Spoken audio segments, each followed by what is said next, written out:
Bonjour et merci de nous retrouver pour La Foi prise au mot, votre rendez-vous de formation chrétienne. Nous voilà 4 semaines avant Noël et c'est l'Avent, ce beau temps de préparation à la fête de la Nativité qui commence. Depuis des années, nous vous proposons une série pour nous accompagner dans cette démarche spirituelle et nous avons eu souvent recours au Père de l'Église et cette année, nous renouons avec cette tradition en parlant des tout premiers pères, ceux qui ont écrit quasiment en même temps que les auteurs du Nouveau Testament. Certains ont même failli entrer dans la Bible, on va le voir dans cette émission. Ce sont des textes souvent très proches de nos textes bibliques, d'une grande profondeur spirituelle. Et pour ce premier numéro de la série, nous remontons au tournant du 1er et du 2e siècle pour évoquer les épîtres de Clément de Rome, de Barnabé, l'épître à Gognette et la Didaché. Et pour nous accompagner dans ce qui promet être une belle découverte, 2 invités. Père Marcel Metzger, bonsoir. Bonsoir. Vous êtes prêtre de Strasbourg, vous êtes même aussi curé à Berg-Bitten. Dans le vignoble. Dans le vignoble, à Berg-Bitten. Donc nous saluons vos paroissiens. Et vous êtes professeur émérite à l'Université de Strasbourg. Et puis, alors, il y a un fil rouge, comme toujours. Guillaume Badi, bonsoir. Bonsoir. Alors, Guillaume, vous êtes chargé de recherche au CNRS, vous êtes directeur des sources chrétiennes, vous êtes chargé de cours à l'Institut catholique de Paris et à l'Université catholique de Lyon, n'en jetez plus. Vous êtes spécialiste des pères et, je l'ai dit, directeur des sources chrétiennes. Alors, expliquez-nous ce que sont les sources chrétiennes, parce que votre auguste institution, d'une certaine façon, va nous accompagner tout au long de cet Avent.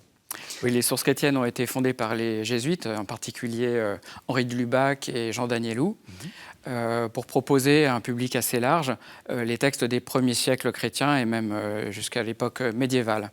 La collection, aujourd'hui presque 650 volumes, est publiée par les éditions du Cerf depuis 80 ans et elle est actuellement adossé à une équipe du CNRS. Alors voilà, il y a toute l'équipe que je veux saluer à cette occasion.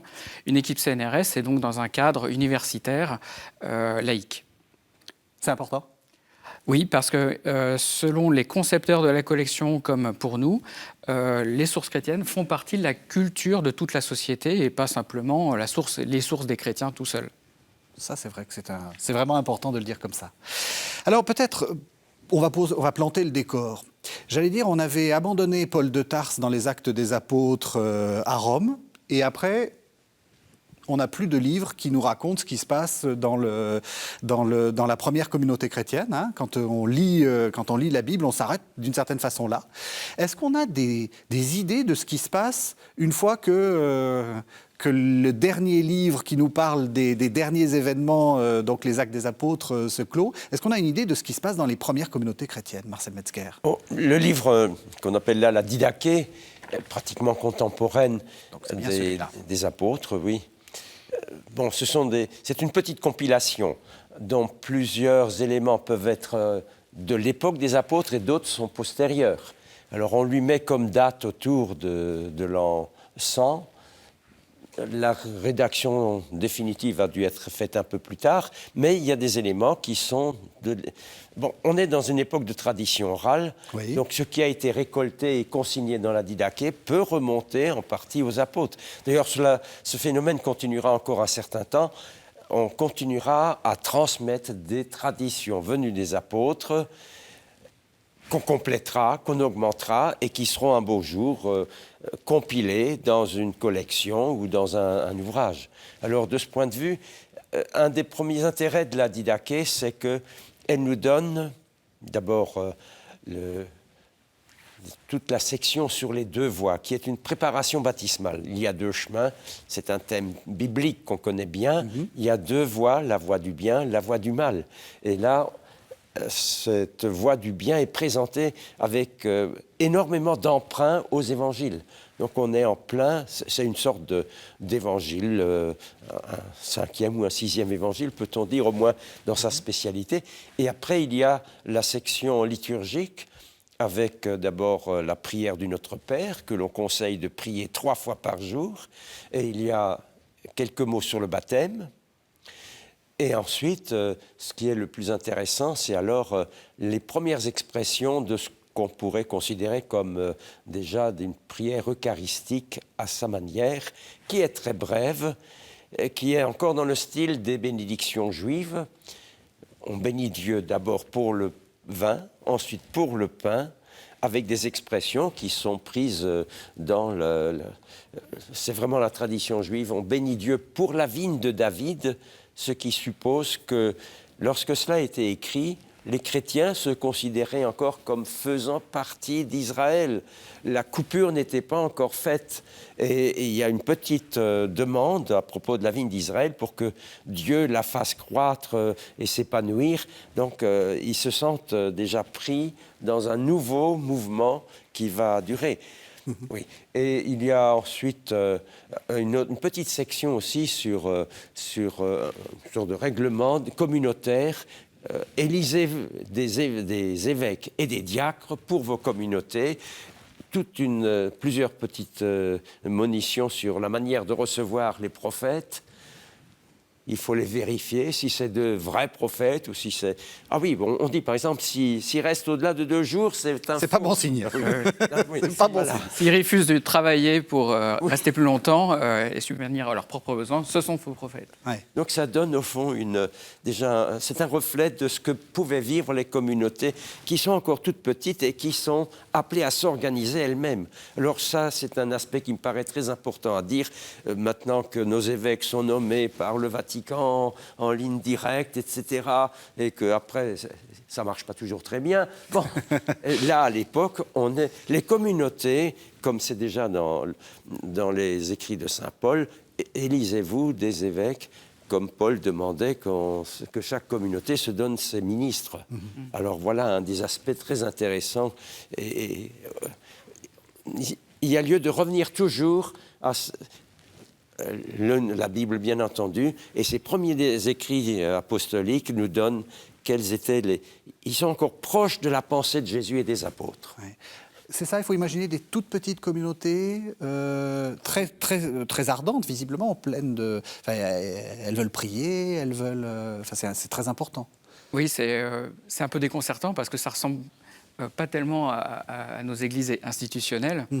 Ce sont des petites églises locales, des petites communautés, mais on remarque tout de même dans les formules eucharistiques, au milieu du texte, quand il y a la bénédiction, l'Eucharistie pour le pain, c'est que toute ton église, de même que ce pain est rassemblé à partir des grains, etc., de même l'église se rassemble de partout pour entrer ensemble dans ton royaume. Et donc il y a ce type de formule qui témoigne de la conscience d'appartenir à une seule église, alors que ce sont vraiment des communautés qui communiquaient beaucoup moins facilement qu'elles peuvent le faire aujourd'hui, par exemple. Donc, mais par contre, on n'est pas du tout dans un schéma pyramidal. Et ça, c'est déconcertant, c'est vrai. C'est vrai parce que là, on parlait de prophètes. Mais qu'est-ce que c'est un prophète dans l'Église ancienne ?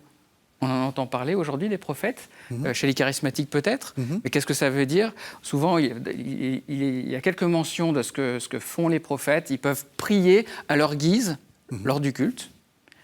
On dit ça, des prophètes. Ou alors, ils sont remplis de l'Esprit Saint, ils parlent par l'Esprit Saint. Mais alors, comment est-ce qu'on reconnaît qu'ils parlent par l'Esprit Saint ? C'est quand ils ne demandent pas d'argent, par exemple. Mais tant qu'ils se conduisent, tant qu'ils font ce qu'ils disent, tant qu'ils sont en cohérence avec leur propre discours, ce sont des prophètes à qui il ne faut pas chercher des griefs. Mais alors, à côté des prophètes, on s'aperçoit qu'il y a d'autres fonctions qui sont encore différentes de celles qu'on connaît aujourd'hui.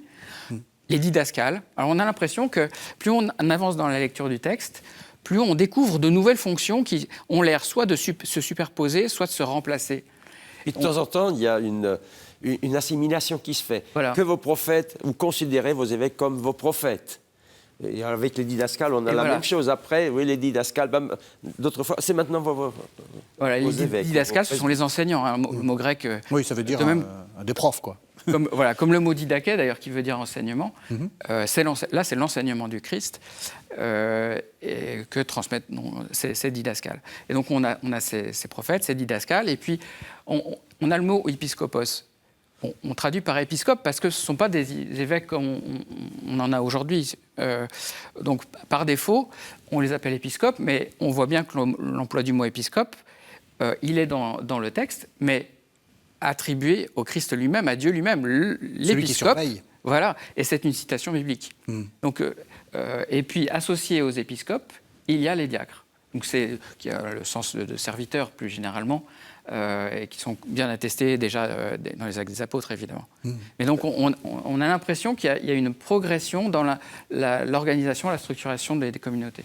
À chaque fois que je peux, je mets quand même évêque, pour bien mettre dans la tête des gens que l'épiscopat a varié dans son fonctionnement. Oui. Et qu'au fond, c'est leurs ancêtres, tout comme aujourd'hui, entre un évêque d'un tout petit diocèse d'Italie et puis celui de Milan, il y a quand même de grosses différences, mais les deux sont les pasteurs d'une église.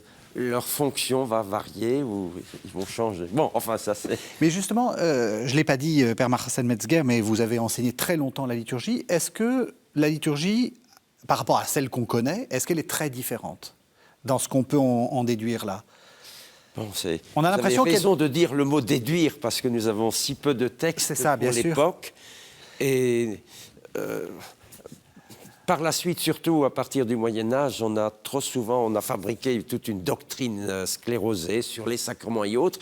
Et la tendance a toujours été, jusqu'au XXe siècle, cette doctrine du Moyen-Âge, on la projette alors sur les tout premiers temps, alors qu'il s'agit au contraire de ramasser toutes les petites miettes que l'on trouve et de voir qu'est-ce que l'on peut dire.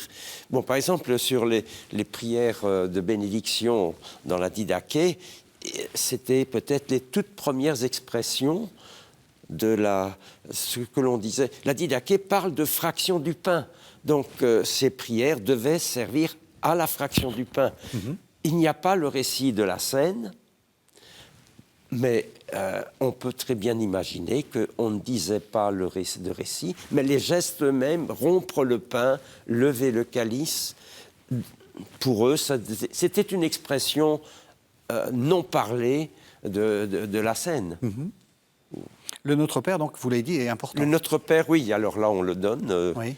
Oui, bon, je signale toujours, oui. Aujourd'hui, on a l'Angélus, je vous salue 3 fois par jour. À l'époque, c'est le Notre Père qu'on demande de prier 3 fois par jour. C'est ça, c'est la prière centrale. Oui, oui. Ça et nous aussi rappelle le ça. rythme 3 fois par jour. Ce rythme est redonné ensuite dans plusieurs autres écrits. Ça se présente, donc, le Père Metzger a déjà donné un peu le plan, mais ça se présente comment? C'est-à-dire, c'est très bien composé comme une sorte de traité spirituel ou c'est un peu plus disparate? Alors, c'est pas très facile de donner un plan. Je ne pense pas que l'auteur, s'il est unique, a voulu faire un plan en 3 parties avec une introduction et conclusion. C'est plutôt un enseignement adressé, si je ne me trompe pas, à la 2e personne du singulier. Par exemple, et c'est assez fort comme formule, « Voici la voie, tu aimeras ton Dieu qui t'a fait ». C'est ce style de recommandation qui ressemble un peu aux formules du décalogue, par exemple. Et donc, c'est un enseignement d'autorité qui aussi intègre beaucoup d'éléments des Écritures, c'est-à-dire les Écritures, l'Ancien Testament. L'Ancien Testament. Le Nouveau, je l'ai dit, est à peine écrit. Enfin, il n'est même pas... Tout à fait. L'Ancien Testament, tel qu'il est traduit en grec, puisque c'est un écrit grec qui a l'habitude d'utiliser, comme les Juifs aussi d'ailleurs, certains Juifs, mais les chrétiens utilisent une traduction grecque de l'Ancien Testament. Et ça, c'est passionnant aussi. Quelque chose de très encore inchoatif ou embryonnaire de ce que nous connaissons comme les évangiles. C'est-à-dire, l'auteur parle des paroles ou des oracles de Jésus, comme s'il y avait, ce que vous disiez tout à l'heure, il y a une tradition orale, y compris pour ce que nous appelons aujourd'hui les évangiles. Et donc c'est un témoin, ce texte est un témoin très important pour la transmission du texte du Nouveau Testament. Moi, je mets beaucoup en valeur aussi le point de vue rédaction, l'aspect compilatoire. J'appelle même ça, c'est des recueils de traditions apostoliques. La Didaché a 4 morceaux qui ont été mis ensemble et qui ne sont pas du même style. Et on aura par la suite plusieurs autres documents du même genre. Les constitutions apostoliques pour en parler. Alors, dites-nous ce que c'est. Oui. Parce que vous êtes... Les constitutions apostoliques ont dû être compilées de façon définitive autour de 380, mais à partir de 4 écrits fondamentaux. Alors le premier, dans l'ordre, dans la composition, parce que les constitutions se présentent en 8 livres, les 6 premiers livres correspondent à la didascalie, qui est un enseignement donné aux évêques. La deuxième partie, c'est au livre 7, c'est une reprise de la Didaché, mais alors complètement remaniée, amplifiée. Et puis il y a un troisième morceau, qui est ce qu'on a appelé, à mon sens à tort, la tradition apostolique d'Hippolyte de Rome, que c'est une appellation que tradition apostolique s'appelait, mais ce n'est pas Hippolyte de Rome qui a pu écrire ça. De Rome, c'est un des premiers évêques de Rome, hein.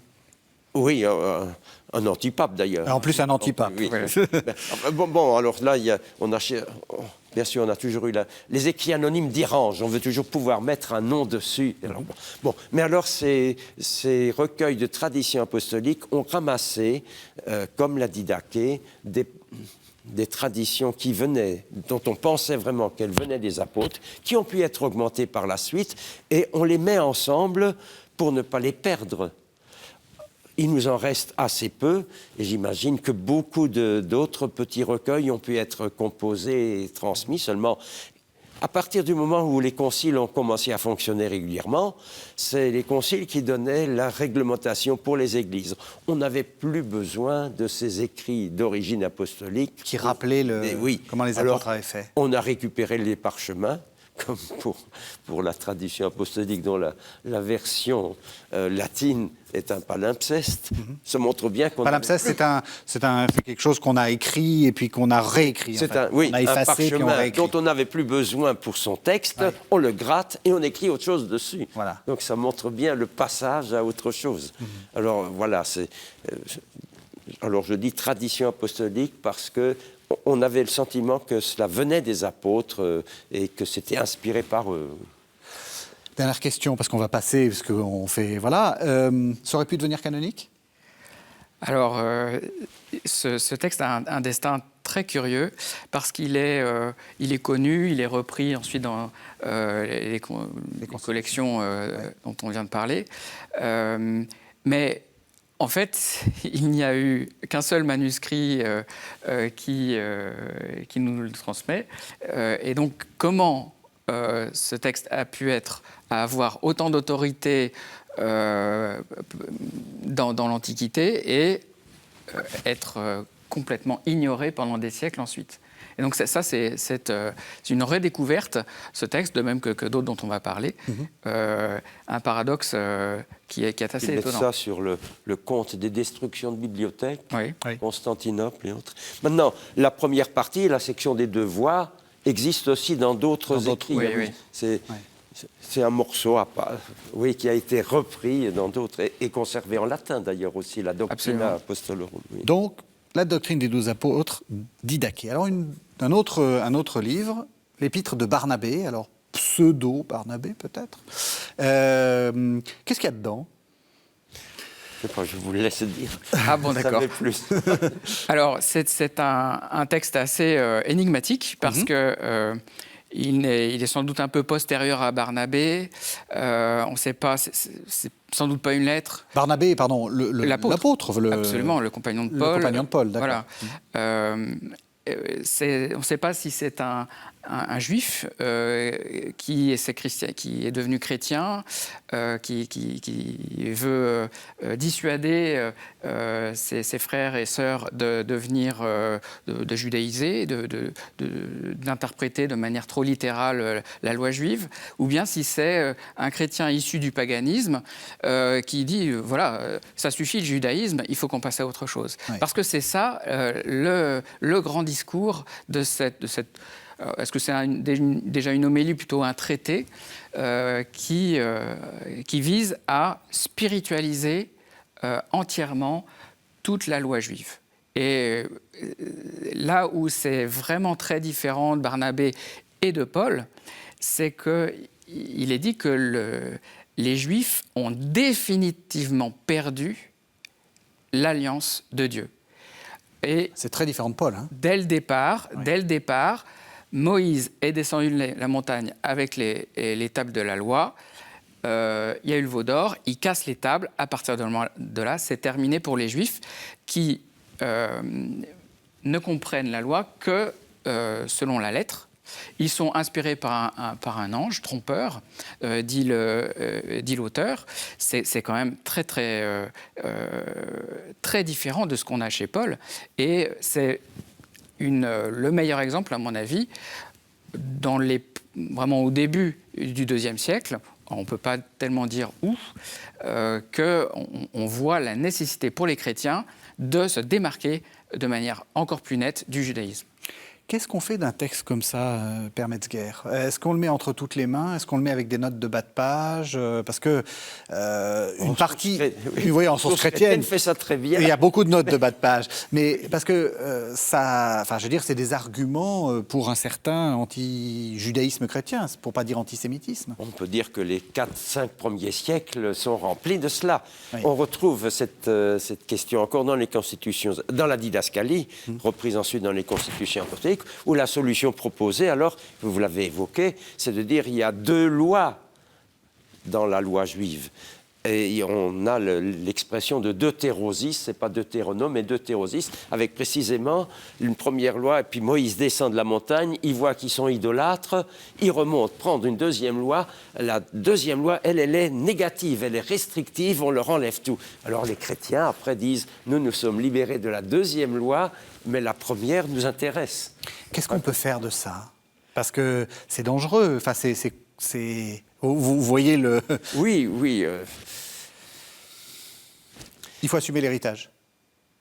Oui. Le nombre d'écrits anti-juifs de l'époque, Chrysostome a aussi... Au IVe siècle, 5e siècle, oui. Oui. C'est-à-dire qu'il y avait à l'époque aussi une concurrence. Il y avait du prosélytisme de part et d'autre. Là, on se... Et donc, on excuse au nom de la polémique ? Qu'est-ce qu'on fait ? C'est vraiment une question très, très importante. Alors, à vrai dire, moi je suis habitué aux écrits anti-juifs chez les pères de l'Église, comme Jean Chrysostome, vous le disiez. Mais quand je lis l'épître de Barnabé, je trouve un discours qui est certes anti-juif, mais qui est surtout en faveur d'une interprétation spirituelle des Écritures. Et donc, je pense quand même que le texte vaut le coup d'être lu, et même, c'est un texte assez magnifique par beaucoup d'endroits. On voit qu'il y a une volonté d'ajouter quelque chose au judaïsme. Par exemple, je suis frappé par ce qu'il dit à plusieurs fois. C'est pour moi une nécessité absolue de vous aimer plus que moi-même, de vous aimer plus que ma propre âme. Et à un moment, il donne une sorte de nouveau décalogue qui reprend bien sûr les décalogues de l'Ancien Testament. Et il a cette formule « Tu aimeras ton prochain plus que ta propre âme ou plus que toi-même ». Une formule qu'on trouve aussi dans la Didaché, si je ne me trompe pas. Et aujourd'hui, quand on voit cette formule, on se dit oui, c'est peut-être pas très équilibré. C'est bien d'aimer son prochain comme soi-même, c'est déjà pas mal. Oui, c'est déjà bien. Mais je me demande, comme il prend les choses assez à cœur, il dit oui, je ne suis pas un de vos didascales, un de vos enseignants, je suis quelqu'un comme vous. Alors, il est quand même peut-être didascale, et c'est bien en enseignement qu'il donne. Mais il présente les choses, il réinterprète les choses sous la forme de l'agapé, de la charité entre frères. Et il la met vraiment, pour lui, la gnose, la connaissance, ce qui a été reçu de Dieu, c'est quoi ? C'est l'amour. C'est pas la science, etc. C'est l'amour.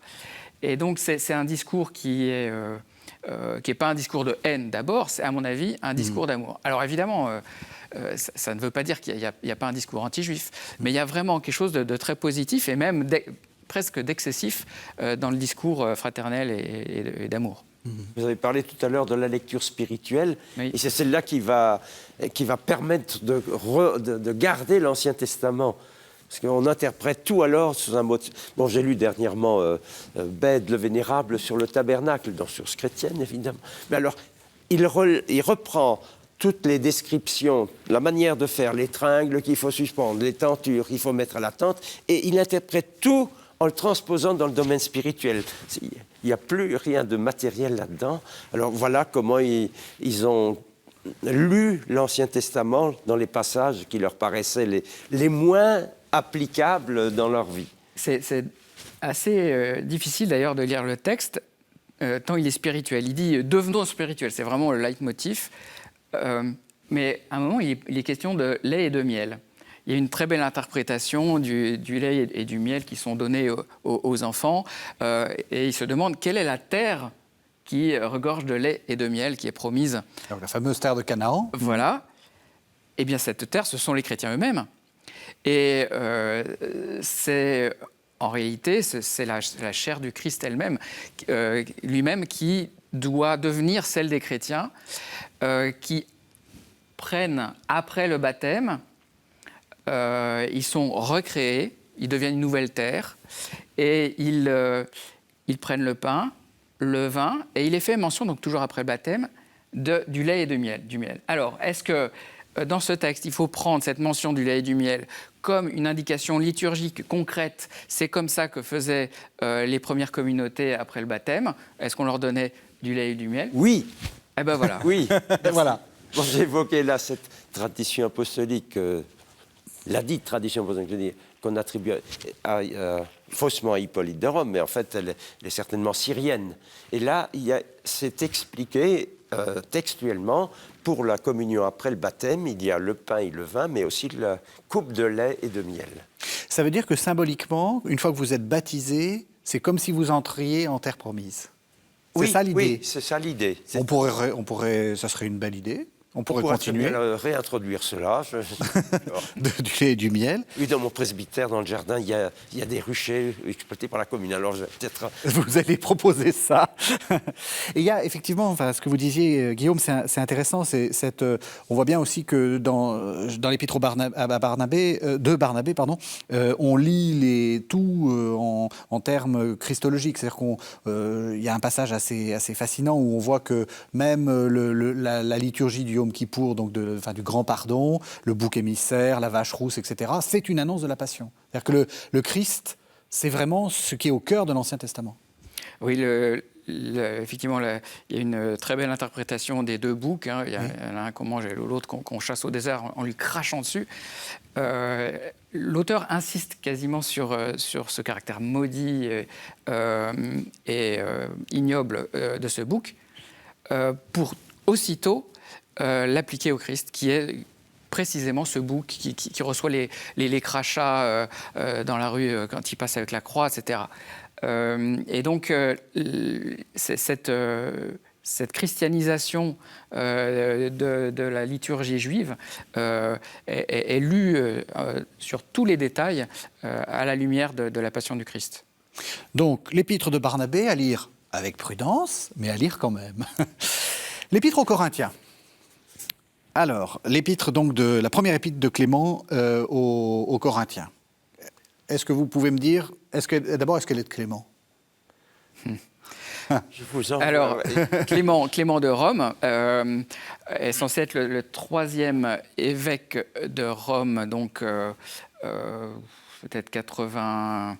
dans les années 90 jusqu'à 99. Fin du 1er siècle. Date de sa mort. Alors on le représente avec une encre parce qu'il aurait été jeté dans la mer avec une encre par l'empereur Trajan. Mais... Pardon, je vous interromps. Donc, si on est dans ces années-là, on est à peu près au même moment qu'on rédige, par exemple, enfin que les exégètes disent qu'on a rédigé l'Apocalypse. Donc on est vraiment en pleine rédaction de notre Nouveau Testament. Hein. Vraiment, c'est aussi un des intérêts de ce texte, c'est de voir comment il il connaît Saint Paul, mais pas tout Saint Paul. Il semble connaître déjà Matthieu et Luc dans des versions écrites, élaborées. Mais il y a beaucoup de ce qu'on appelle les agrapha. Agrapha, c'est les paroles non écrites de Jésus. Et c'est très intéressant de voir qu'il y a de l'évangile, au-delà de l'évangile, dans tous ces textes. Ça déborde. Où ça... Il y en a un chez Saint Paul, là. Oui. Il y a plus de bonheur à donner qu'à recevoir. Oui. Et il y a ici, soyez miséricordieux, etc. Il y en a un autre qui est terrible, où Jésus aurait dit malheur à cet homme, il aurait mieux valu qu'il ne soit pas né plutôt que de scandaliser l'un de mes élus. Et donc c'est un contexte aussi. Et alors là, c'est précisément le cas. Pourquoi cette lettre Corinthe, Paul a déjà écrit 2 fois. Oui. Pour des problèmes de tension très forte au sein de la communauté. Corinthe était un peu un modèle de communauté chrétienne et précisément, elle connaît la dissension. Le scandale à l'époque de Paul se répète à l'époque de ce Clément. Alors je disais qu'il était évêque de Rome, enfin, comme on disait, épiscope peut-être.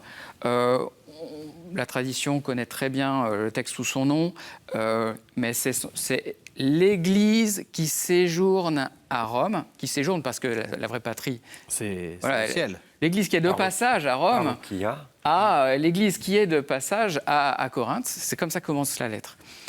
Donner le mot paroisse. Absolument, paroikia, exactement. Et ce qui veut dire être en séjour temporaire, en fait, oui. être en paix, nos paroisses sont bien établies. Bon. En migration, voilà. Et donc voilà, on met sous le nom du personnage éminent que devait être Clément cette lettre, qui répond à un appel de Corinthe. Ça n'est pas le pape. Oui. On n'a pas, à cette époque-là, un pape qui va régler les problèmes des églises locales et les soumettre à son autorité. C'est plutôt un appel de l'église de Corinthe après une crise qui a vu une partie de la communauté déposer une partie de ses presbytres. Et là, c'est intéressant parce qu'on n'a pas encore non plus le vocabulaire du prêtre, par exemple, qu'on va avoir plus tard, même si on a ce mot presbytéros qui va désigner plus tard, aussi bien d'ailleurs les prêtres que les évêques. Mais là, on parle de presbyte, c'est-à-dire en grec, c'est l'équivalent du mot ancien. Et donc, ce sont les responsables. Voilà, peut-être qu'ils n'étaient pas si vieux que ça, mais en tout cas, ils étaient responsables de la communauté. Les doyens. Voilà. Et donc, ils ont exclu une partie des presbytres. Et donc, c'est une dissension qui, pour l'auteur ou pour l'Église de Rome, est un affront à l'harmonie, à la concorde qui doit régner dans l'Église du Christ. D'où cette malédiction, malheur à celui qui scandalise l'un de mes petits. L'épaule très large. Parce qu'après, il a donné lieu à... Bon, les constitutions apostoliques se prétendent provenir de Clément.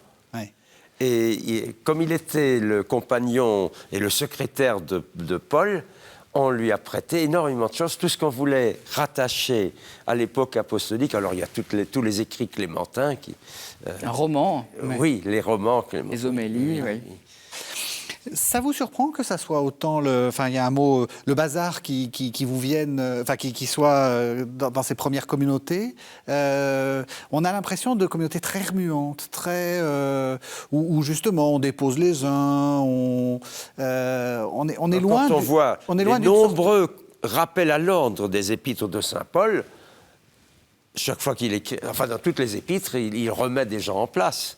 Donc, ils étaient aussi remuants que nous, hein, c'est ça. Mais on est loin justement d'une sorte de légende dorée dans laquelle il y a une sorte de consensus. On sent que même les Actes des Apôtres ne masquent pas le côté un peu grouillant, remuant de tout ça.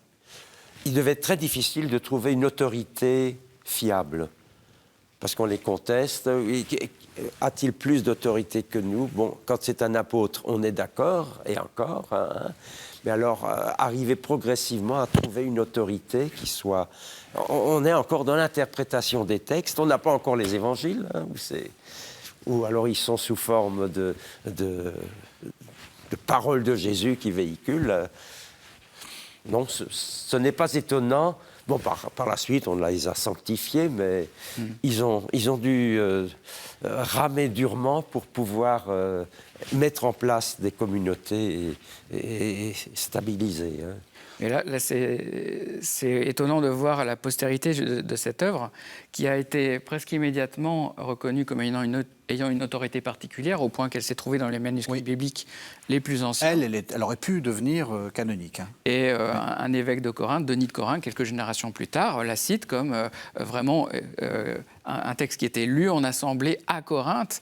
Et donc on a effectivement ce phénomène de recours à une autorité après les apôtres, mais quasiment contemporaine des apôtres déjà. Et d'ailleurs, il y en a qui se sont demandé si c'est pas Clément qui aurait rédigé l'Épître aux Hébreux. Donc c'est vous dire s'il y a cette reconnaissance d'une autorité à des écrits qui, pour nous, font pas partie de la Bible.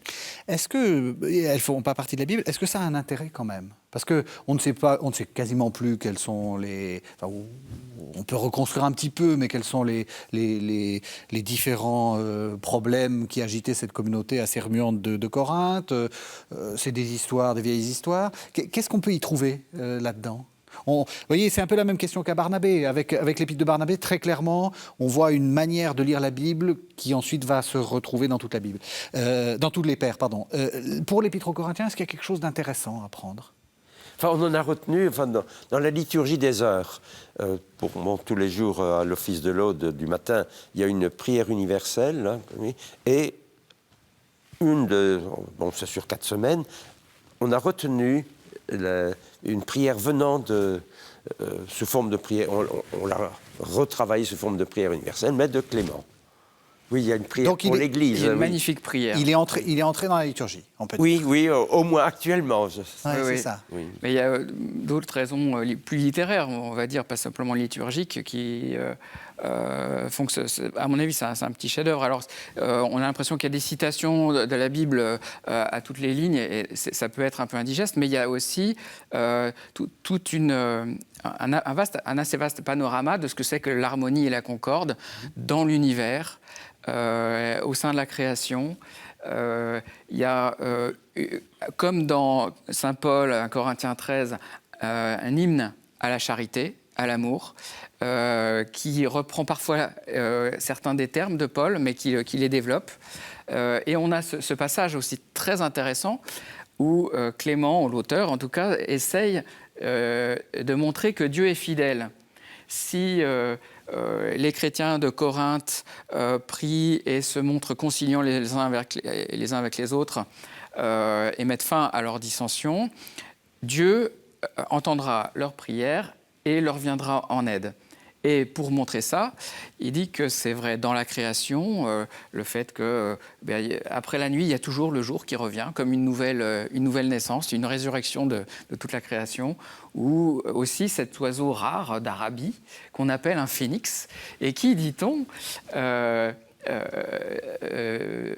ressuscite après avoir s'être consumé lui-même. Et donc on a cette légende qui est nommée alors, comme si c'était une évidence pour tout le monde, et qui sera reprise plus tard. Mais ça fait partie des éléments... Reprise dans la didascalie et les constitutions. Absolument. Comme preuve de la résurrection. Et qu'on voit d'ailleurs représenté assez souvent dans les assurances. Comment? Les assurances. Ah non, j'allais faire une citation, enfin une allusion cuistre à l'art paléo-chrétien où on voit de temps en temps un phénix pour parler du Christ.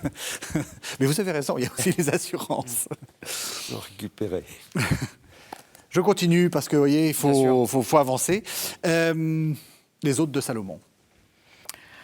Alors, les Odes de Salomon... Ils ne sont pas en source chrétienne, je remarque.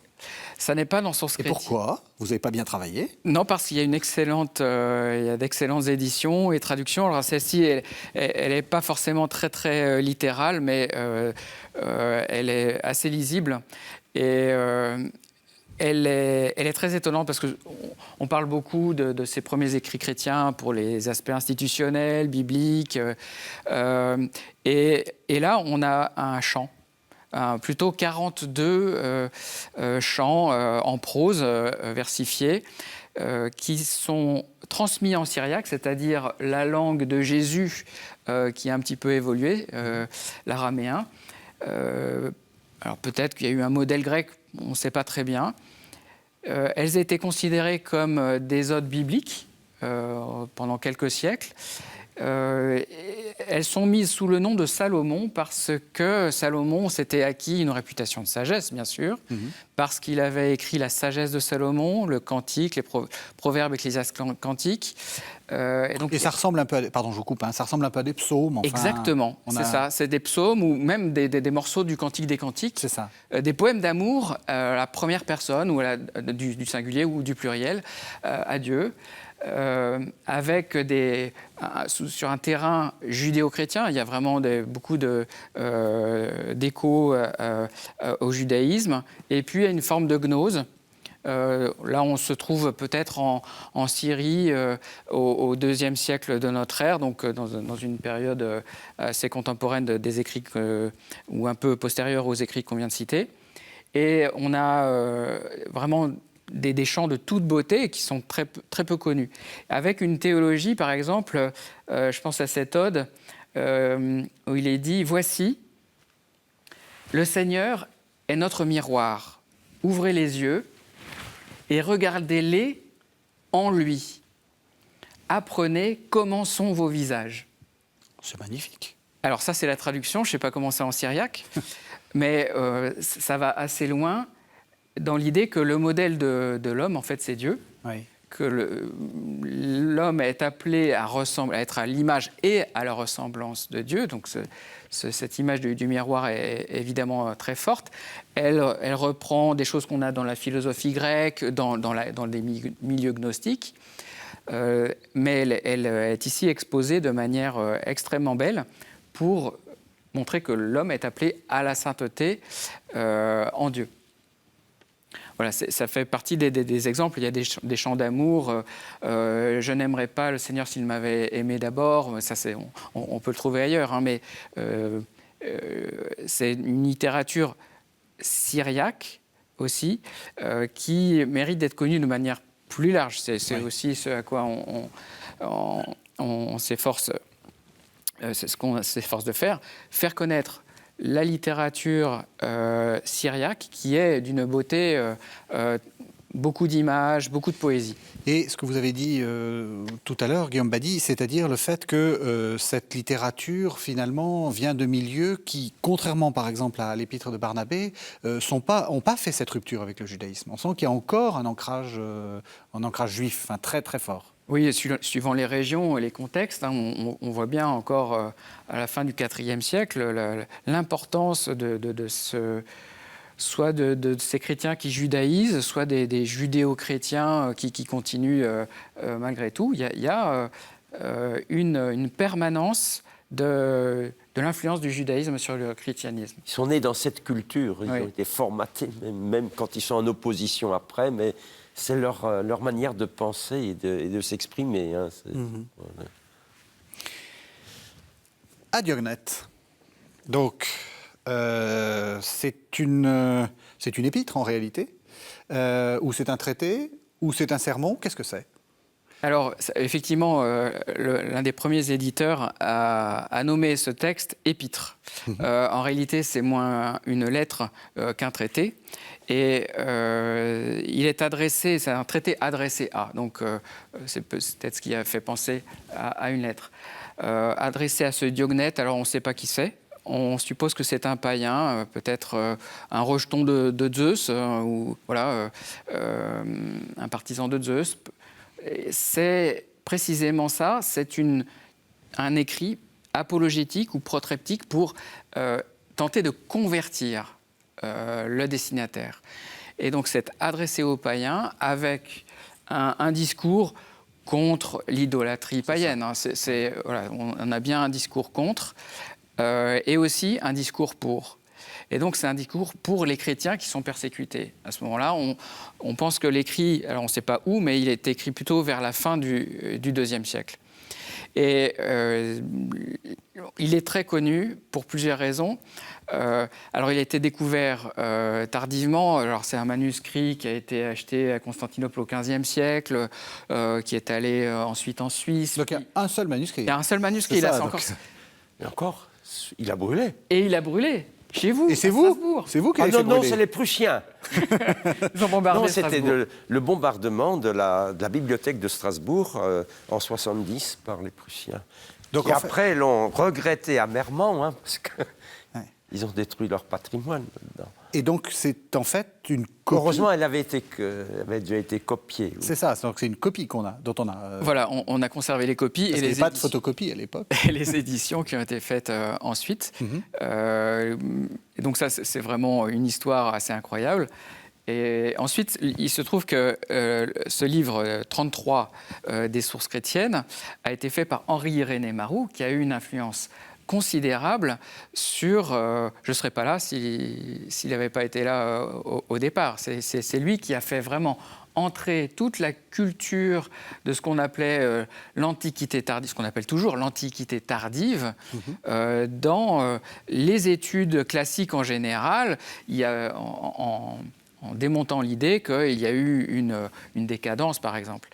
Et ce rapport entre la culture globale et la culture chrétienne en particulier, qui illustre très bien ce texte. On a notamment un passage sur les chrétiens dans le monde où il est dit, c'est une formule devenue célèbre, les chrétiens sont dans le monde comme l'âme est dans le corps. Alors souvent on se dit c'est formidable, il y a vraiment une symbiose finalement entre les chrétiens et le monde. Mais si on lit plus attentivement le texte, on voit que c'est la persécution. Il est dit que l'âme est combattue par la chair qui la déteste. Mais il est dit après, l'âme aime la chair qui la déteste. Donc les chrétiens aiment le monde qui le persécute. Donc il y a ce contexte de rapport de force avec un déni complet de la violence. Il est écrit « Il n'y a pas de violence en Dieu ». Il n'y a pas de violence en Dieu. Vous imaginez ces communautés qui, comme beaucoup aujourd'hui, voient la persécution, le martyre presque tous les jours. Ça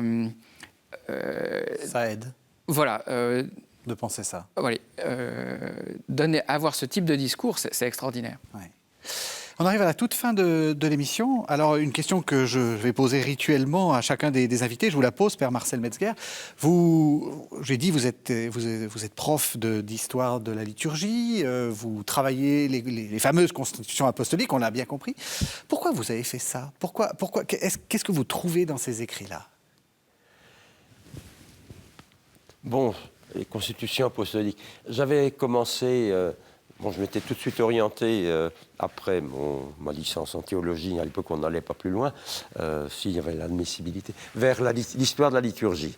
Et le professeur Fogel, qui était mon directeur de thèse, m'avait proposé de faire une étude sur l'Eucharistie dans les constitutions apostoliques. Ça a fait, à l'époque on avait des thèses de 3e cycle, oui.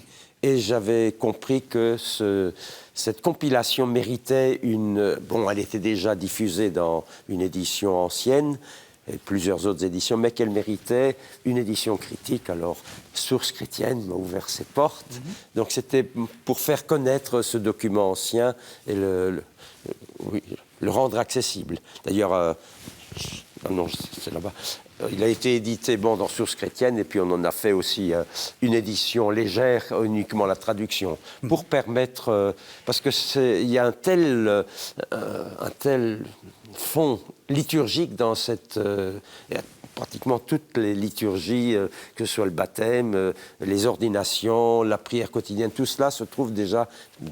d'une écologie du IVe siècle. Alors voilà, c'est ça. Et ce qui m'intéresse. Le fait que ça soit si ancien, c'est ça qui vous intéresse ? C'est retourner aux sources ? Oui, parce qu'on est proche alors de ce que le Christ a voulu faire.